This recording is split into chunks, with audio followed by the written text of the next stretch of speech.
میرے ساتھ ایک آنریبل پینل ہے، سینیٹر تاج حیدر صاحب کسی تعارف کے محتاج نہیں، پاکستان پیپلز پارٹی صاحب کا تعلق ہے۔ سر بہت شکریہ وقت دینے کے لیے۔ ان کے ساتھ موجود ہیں سابق گورنر مسلم لیگ نون سے تعلق ہے رفیق رجوانہ صاحب، سر بہت شکریہ آپ کا بھی وقت دینے کے لیے۔ اور سینئر پارلیمنٹیرین ریاض فتیانہ صاحب، آپ کا تعلق تحریک انصاف سے ہے، سر بہت شکریہ۔ ریاض فتیانہ صاحب، انفیکٹ رجوانہ صاحب کو بھی سنا، انہوں نے کہا کہ جی، اور تاج صاحب بھی یہی کہہ رہے ہیں کہ جو قانونی راستہ ہے اس کو اختیار کریں، ٹریبیونلز ہیں، عدالتیں ہیں جہاں پہ آپ جا بھی رہے ہیں۔ آپ نے 13 کے الیکشن کے بعد دھرنے دیے، حاصل کچھ نہیں ہوا، بعد میں وہی سپریم کورٹ نے کمیشن بنا کے معاملات کو نمٹایا۔ تو سر اب دوبارہ ایجوٹیشن کی طرف جانا آپ کو لگتا ہے کہ درست ہے، یا یہی راستہ اختیار کیا جائے اور پھر پارلیمان میں آ کے بیٹھا جائے؟ آج بلاول صاحب بھی یہ گلہ کر رہے تھے کہ اگرچہ وہ سب سے بڑی جماعت ہیں پارلیمان میں، لیکن وہ کسی سے بات ہی نہیں کرنا چاہتے۔ افتخار شیرازی صاحب، شکریہ آپ کا۔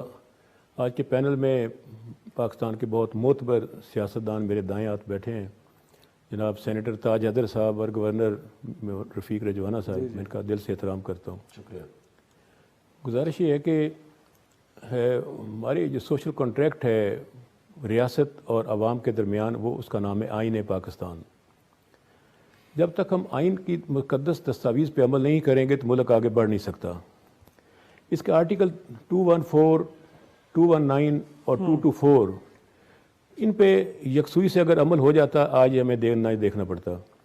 آرٹیکل 214 میں الیکشن کمیشن آف پاکستان نے اوتھ اٹھایا ہے کہ ہم فری، فیئر اور ٹرانسپیرنٹ الیکشن کروائیں گے۔ 219 میں ان کو پابند کیا گیا ہے کہ وہ الیکشن کا پروسیس سپیڈ اپ کریں گے اور اس کو معتبر الیکشن کروائیں گے۔ اور آرٹیکل 224 پابند کرتا ہے کہ اگر اسمبلی میعاد پورے کر کے ختم ہو 60 دن، اگر توڑ دی جائے 90 دن میں الیکشن ہوں گے۔ کسی پہ بھی عمل نہیں ہوا۔ اور پاکستان، اگر ہم یہ کہتے ہیں کہ بنانا ریپبلک ہے، تو درست بات محسوس ہوتی ہے جو کنڈکٹ پاکستان میں روا رکھا گیا ہے الیکشن کے سلسلے میں۔ دوسرا یہ کہ ابھی جو انتخابات ہوئے ہیں 8 فروری کو، جو کہ نومبر 2023 میں ہونے تھے، پہلے ہی بہت ڈیلے ہوا ہے، تو اس پہ ہر ادارے کو، اسپیشلی جوڈیشری کو اور سول ایڈمنسٹریشن کو اپنا رول ادا کرنا ہوگا۔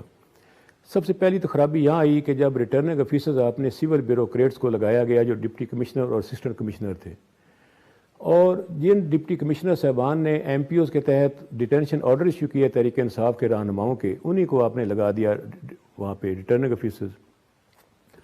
اور پھر یہ کہ اور میں ایک اور مثال دیتا ہوں، میں اپنی بات کرنا چاہوں گا کہ الیکشن ایکٹ 2017 سیکشن 67 کہتی ہے کہ اگر سابق ایم این اے، ایم پی اے آزاد حیثیت میں الیکشن لڑے، اس کی چوائس کا اس کو انتخابی نشان الاٹ کیا جائے۔ اس میں نہ کوئی قرآن اندازی ہے، نہ آر او کا اختیار ہے۔ صحیح۔ تو میں نے اپنے حلقے NA 107 میں، میرے دونوں ونگز بھی ایم پی اے تھے سابق، تو ہم تینوں نے پیالے کا نشان تجویز کیا، درخواستیں دیں، تو میرے ونگز کو پیالہ اور مجھے میز کرسی دے دیا گیا میری مرضی کے خلاف۔ تو اور پھر دلچسپ یہ ہے کہ قومی اسمبلی کی پرچی پہ ایک کو کرسی، ایک کو میز، مجھے میز کرسی۔ صوبے میں دونوں ونگز میں 2 ڈمی کینڈیڈیٹس کو بھی میز کرسی، پھر کرسی بھی میز بھی۔ اب 8 سوراخ ہیں میرے نشان کو ملتے جلتے تاکہ ووٹ میرے ضائع ہوں۔ اس کے باوجود بھی ووٹر کنفیوز تو نہیں ہوا نا سر؟ وہ تو ووٹ کر گیا، لیکن اب اس کے بعد جو سینیریو بنے اس پہ بھی آئے نا ذرا تھوڑا سا۔ کروں نا، ہائی کورٹ میں گیا، ہائی کورٹ نے آرڈر کیا، اس پہ عمل نہیں ہوا۔ یہ جب یہ کیفیت ایک حلقے کا، جب چاول چیک کرنے ہو نا دیکھ کے، ساری نہیں کھاتے، ایک دانہ نکال کے چیک کرتے ہیں، تو میں نے اپنا دانہ نکال کے دکھایا ہے کہ میرے حلقے میں کیا کنڈکٹ تھا الیکشن کمیشن آف پاکستان کا۔ تو ساری رات ہم بیٹھے رہے ہیں، اور ریٹرننگ آفیسر ڈاکٹر کاشف نے مجھے کہا کہ آپ یہاں سے نکل جائیں پریمسز سے۔ میں نے کہا ایکٹ کہتا ہے کہ جو کینڈیڈیٹ ہے وہ مانیٹر کر سکتا ہے ریٹرننگ افسر کے آفس میں بیٹھ کے۔ انہوں نے کہا نہیں آپ نکل جائیں۔ میں نے کہا مجھے لکھ کر دیں۔ لکھ کر نہیں دے سکتا، مجھے اٹھا کے باہر پھینکیں وہ بھی نہیں کر سکتا۔ اس قسم کے رویے جو تھے، میرا خیال ہے کہ کافی تشویش اپنے انیشیٹو پہ کر رہے تھے یا کہیں سے دباؤ تھا ان پہ بھی آپ کو لگتا ہے؟ مجھے نہیں پتا، وہ وہی بتا سکتے ہیں کیا تھا۔ اینی ہاؤ میں سمجھتا ہوں کہ ابھی فارم 45 جس کا بھی ذکر آ رہا ہے ہمارے امیدواروں کے پاس موجود ہیں، اور وہ ہم نے پیش بھی کر دیے ہیں۔ اب اس پہ میرا خیال فری فیئر الیکشن کا جو ہے وہ پاکستان کی سیاست اور جمہور کے لیے ضروری ہے۔ اور پھر 2 سال سے پاکستان شدید گہرے سیاسی بحران کا شکار ہے، اور سیاسی بحران کے نتیجے میں معاشی بحران کا شکار ہے۔ اور میں ایک اور عرض کروں گا، ایک ریسرچ کے مطابق 85% جو اکانومی ہے ان ملکوں کے پاس ہے جو پیور ڈیموکریٹک کنٹریز ہیں، 15% ان کے پاس ہے جو سیمی ڈیموکریٹک کنٹری ہماری طرح کے، اور 5% ان کے پاس ہے جو یہاں کنگڈم ہے یا ڈکٹیٹرشپ ہے. دس مین کہ اکنامک گروتھ کا براہ راست تعلق جمہوریت کے ساتھ ہے. اگر ہمارے ملک میں جمہوریت کو نہیں پنپنے دیا جائے گا تو اس کے نتیجے میں معاشی بحران، غربت، بے روزگاری، مہنگائی، عوام میں ذہنی ہر طرح کے بحران پھر ہمیں دیکھنے کو ملے گا نا، جو کہ ہم دیکھ بھی رہے ہیں ایک طرح سے. تو سارے ملک کی بنیاد اسی پر ہونی چاہیے کہ ملک میں پرفیکٹ ڈیموکریسی ہو، اور جو الیکشن کمیشن آف پاکستان اس کو کا رسپانسیبل ہے اس کو قائم کرنے کا، اس کو مینٹین کرنے کا، وہ اپنے فرائض جو آئین کے اندر دیے گئے وہ ادا کرے. بالکل نہیں. ریاض فتح صاحب، آپ کے لیے کوئی پیس آف ایڈوائس تھا مشاہد صاحب کی جانب سے؟ تو کہتے ہیں سب مل کے چلیں. ایک تو انہوں نے کہا ہے کہ عمران خان صاحب وہ جو اور سیاسی قیدی رہا کریں، پھر تینوں جماعتیں مل بیٹھے ہیں، وہ لگتا ہے ان کو قومی حکومت کا کوئی خیال پیش کر رہے ہیں. آپ کو لگتا ہے ڈویبل ہے؟ اور اس حوالے سے اگر کوئی انیشیٹو لیا جاتا ہے، اور کہا جا رہا تھا کہ ارلی ڈیز میں تو پیپلز پارٹی نے کوشش بھی کی تھی، کوئی پیغامات بھیجے گئے تھے بٹ رسپانس کو اچھا نہیں آیا، تو آپ کو ہے اگر ایسی کوشش ہوتی تو پی ٹی آئی رسپونڈ کرے گی؟ دیکھیں، میں اس پہ 2 باتیں کرنا چاہتا ہوں.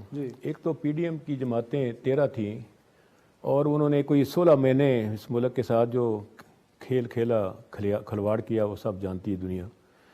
زیادہ بہتر ہوتا ہے یہ ہر مہینے ایک وزیر اعظم بن جاتا ہے اگلے 1 سال کے لیے. پہلا تو میرا مشورہ ان کو فری ہے بغیر کسی فیس کے، کہ ہر جماعت ہر 1 مہینے، جنوری کا مہینہ، پھر ہر مہینے ایک وزیر اعظم بن جائے. اس سے ان کی لڑائی ختم ہو جائے گی آپس میں. نمبر 2، اس میں 2 رائے نہیں ہے کہ پاکستان کے تمام سیاسی قیدی رہا ہونے چاہیے، وہ کسی جیل میں ہے یا مقدمات میں ہے. میرے خیال اب ہمیں آگے کی طرف بڑھنا ہوگا.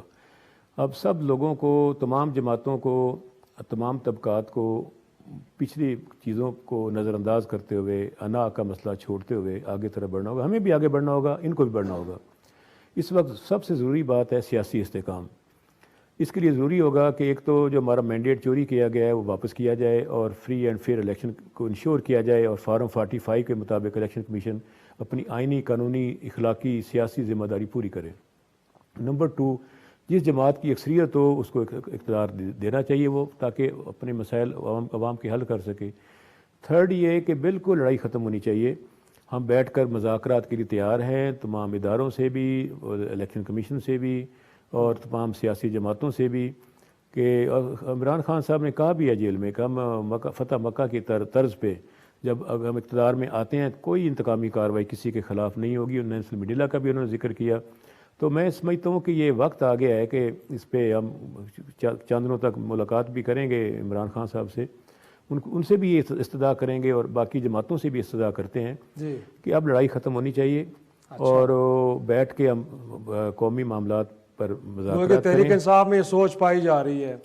پدیانہ صاحب، یہ مرہم رکھنے کے حوالے سے آپ کے اینڈ پہ کچھ یقیناً کوئی انیشیٹو امید کرتے ہیں ہم کہ آنے والے دنوں میں لیے جائیں گے، تو وہ کیا ہو سکتے ہیں؟ ویسے شیراز صاحب، میں گزارش کروں گا 8 فروری کو جو عوام میں مقبول ترین جماعت سامنے ابھر کر آئی ہے وہ تحریک انصاف ہے. ان کی جائز شکایات جو ہے ان کا ازالہ کیا جانا چاہیے.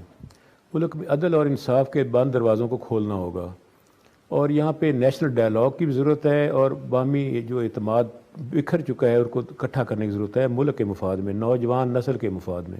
ان کی خواہشات کو بھی مد نظر رکھنا ہوگا. اور ملک میں غربت، افلاس، ناداری، مہنگائی اور جو عدم استحکام ہے اس کے خاتمے کے لیے ہمیں نیشنل ڈائلاگ کو شروع کرنا ہوگا. ہم اس کے لیے تیار ہیں. کون کرے گا سر؟ سیاسی جماعتیں کریں گے؟ کون انیشیٹو لے؟ کچھ تھوڑا سا وے فارورڈ تو دینا سر. تو وے فارورڈ میں نے کہا نا کہ اس کے لیے تمام اسٹیک ہولڈرز آپس میں مل بیٹھنا چاہیے. اس میں اسٹیک ہولڈر سے مراد آپ کی جوڈیشری، فوج، سیاستدان کون ہے سر؟ جی سبھی بیٹھ جائیں، اس میں حرج نہیں ہے. میں سمجھتا ہوں کہ اس میں جوڈیشری ہے، اسٹیبلشمنٹ ہے، سول بیوروکریسی ہے، تمام سیاسی جماعتیں ہیں، اور پارلیمنٹ ابھی بن جائے گی، اس میں بیٹھا جا سکتا ہے. اور اس کو ایک ڈائلاگ ہونا چاہیے، ایک نیو سوشل کنٹریکٹ بھی شاید ہمیں دوبارہ بنانا پڑے، اور دیکھنا ہوگا کہ کس کی کیا ذمہ داری ہے. میرا خیال ہے کہ اس لڑائی سے ملک کو اور عوام کو کچھ حاصل نہیں ہو رہا سوائے نقصان کے.